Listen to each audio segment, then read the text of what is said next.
আপনি যাই করেন, আমার কথা শোনেন, আপনি যাই করেন, যত পাপই করেন না কেন, নামাজটা ছাড়েন না। নামাজটাই আপনাকে ইনশাআল্লাহ পাপ থেকে দূরে রাখবেই ইনশাআল্লাহ। যে ব্যক্তি নামাজ পড়ে তার মধ্যে একটা মনের মধ্যে একটা ভয় কাজ করে যে আমি নামাজ পড়লাম কিভাবে ঘুষ নিব, নামাজটা পড়লাম কেন সুদ খাবো, নামাজ পড়লাম কেন মানুষকে ঠকাবো।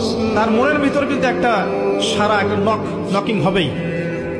ইন্না সালাতা তানহা আনিল ফাহশাই ওয়াল মুনকার, সালাত আপনাকে সমস্ত অশ্লীল এবং গর্হিত কাজ থেকে বিরত রাখবে ইনশাআল্লাহ। নামাজটা ছাড়েন না, যত পাপ করছেন করেন, আমি বলি নামাজ ছাড়েন না। ইনশাআল্লাহ একদিন নামাজই আপনাকে পাপ থেকে বের করে আনবে ইনশাআল্লাহ।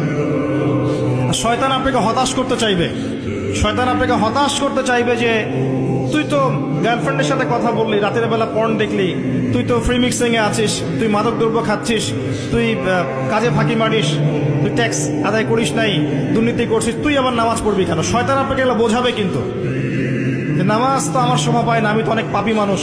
এই ধোকায় পা দিবেন না। আপনি নামাজ কন্টিনিউ করতে থাকেন, ইনশাআল্লাহ আল্লাহ পাক আপনাকে পাপ থেকে বের করে আনবেন ইনশাআল্লাহ।